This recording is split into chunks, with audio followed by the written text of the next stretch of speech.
UERJ Entrevista. Temas atuais comentados por professores e pesquisadores.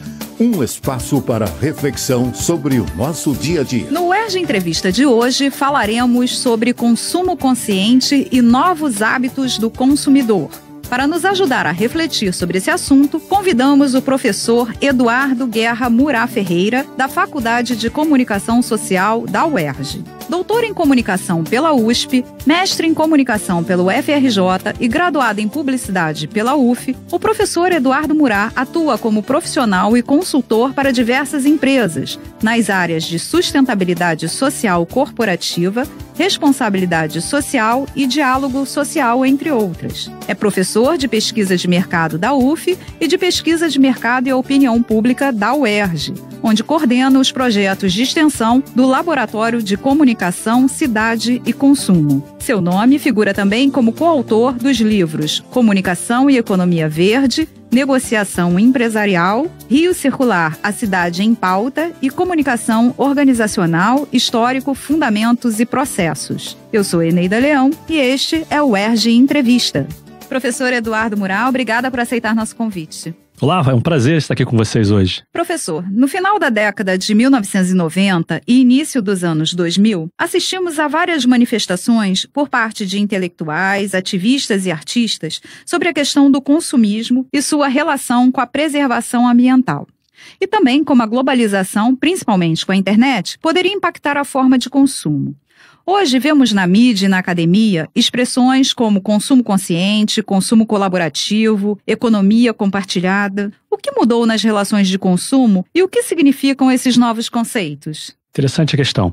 Tem uma série de pontos que são positivos de serem tratados aí. Um ponto central é a mudança da ideia de posse para uso. Isso é positivo.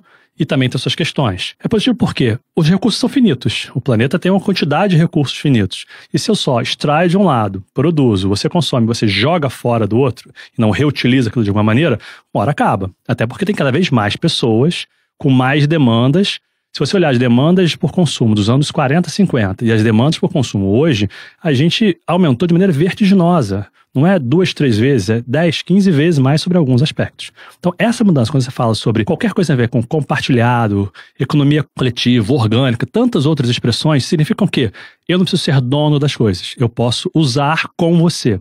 O que também permite outra coisa, a ideia de redes de trocas e de interesses. Mas tem um problema complementar. Eu também me desaproprio da ideia de ter uma coisa que vai durar durante 5, 10, 20 anos. Sua avó tinha móveis e utensílios que duraram a vida inteira. Com certeza. Hoje você quer ter alguma coisa que você usa de maneira fugaz, porque daqui a 3 meses você quer uma coisa mais nova com outras tecnologias.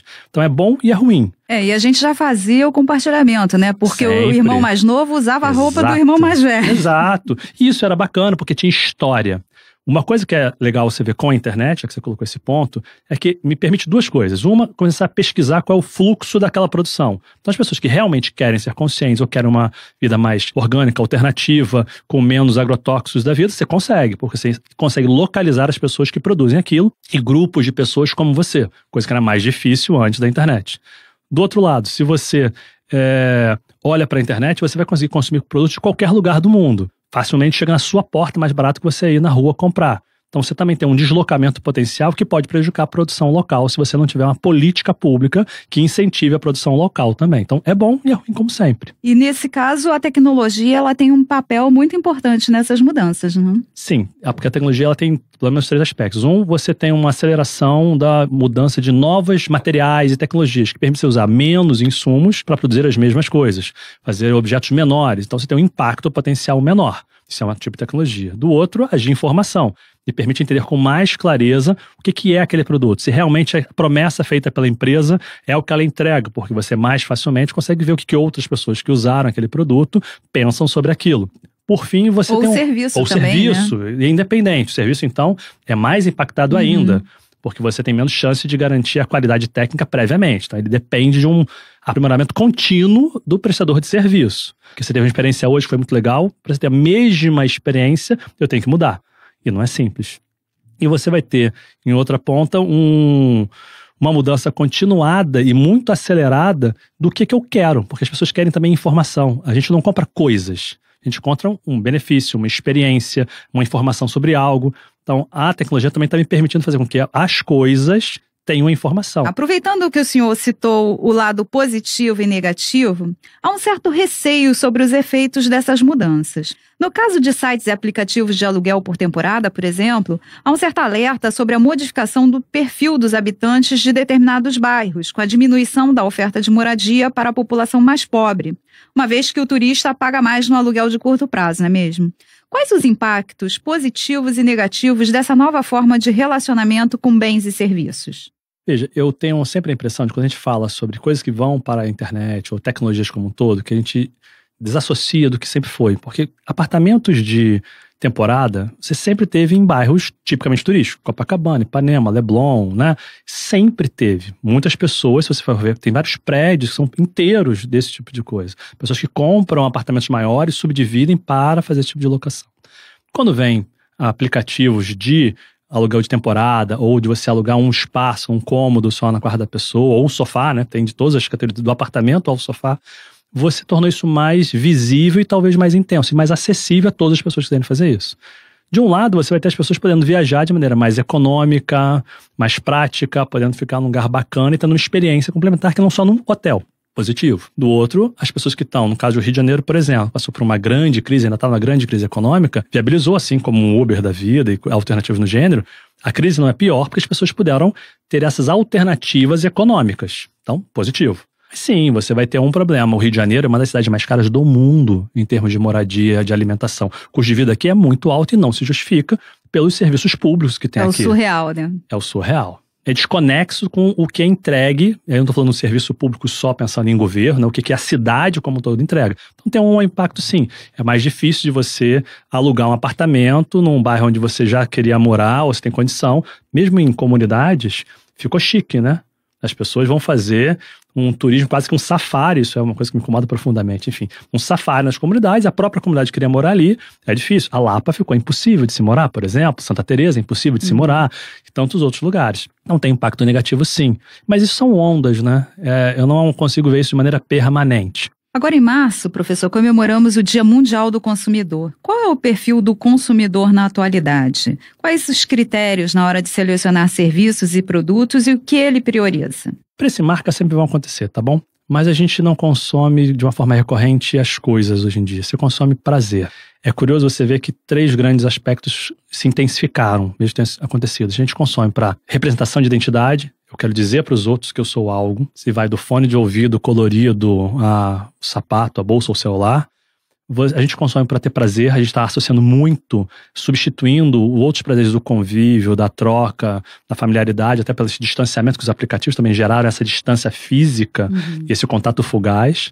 Então a gente está tendo uma substituição de prazer, então é um problema, porque você tem um prazer que é momentâneo, na hora que você foi lá, comprou, usou pela primeira vez, teve prazer máximo. Na segunda já não tem tanto prazer, na terceira menos ainda, e você consome de novo. Então tem uma coisa de instantaneidade de prazer, que vai se desdobrar nas próprias relações das pessoas, com os próprios aplicativos, por exemplo, de relacionamento.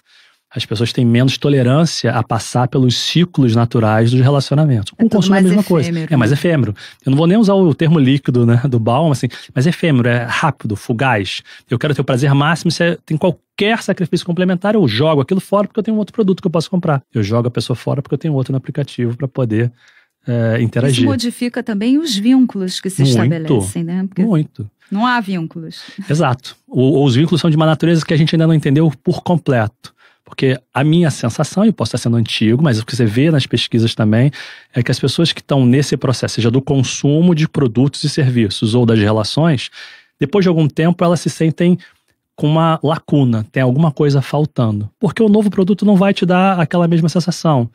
Né? Você vai ter que estar permanentemente consumindo e acumulando. Isso nos Estados Unidos é um grande problema. Você tem hordas de acumuladores, você tem projetos, né? Tem até o programas de reality show em cima disso, mas tem psicólogos especializados no acúmulo, como de cuponagem, tantas outras coisas. Então você vê que o consumo se tornou um momento de prazer, ponto. Ele não é para atendimento apenas ou prioritariamente de uma demanda, uma necessidade que você tem. Ele é uma maneira de você se satisfazer se carinhar porque você trabalha muito. Então, esse ciclo é vicioso. Eu trabalho muito, então eu me dou muito prazer, eu consumo muito. Aí trabalho muito para poder ter dinheiro para fazer outras coisas. É uma recompensa permanente. E aí você está se desapegando, se desatrelando de quem você é. Mas o que você está vendo nesse momento também? Um crescimento enorme de mecanismos como coaching, mentoria, meditação, mindfulness, todo um caminho para as pessoas se reencontrarem com a sua essência. E aí entra também a questão do consumo consciente, Exato. da economia compartilhada, porque aí já muda essa relação. Identidade. Eu estou te dizendo, olha, eu não quero ter essa relação de consumo efêmero, eu quero coisas que tenham significado. Eu vou para um consumo de uma produção local. As feiras de produtores locais deram um boom nos últimos 5 anos, né? Sempre aconteceram, mas deram um boom. Você antes ia numa feirinha saber que era um produtor local, mas não tinha nem marca. Agora você tem feiras de produção local, você tem vários nomes para isso, agendas, a internet te ajuda você a localizar quem são os produtores locais mais próximos de você. Então, é bom e ruim, de novo, a tecnologia não é nada, é como a gente usa. Então você vê, são ondas de novo. Você agora tem esse crescimento da busca de significado para as coisas, as relações, os seus consumos. No final do ano passado, o ex-presidente do Uruguai, José Mujica, deu uma declaração à imprensa sobre o seu governo e os recentes governos de esquerda na América Latina.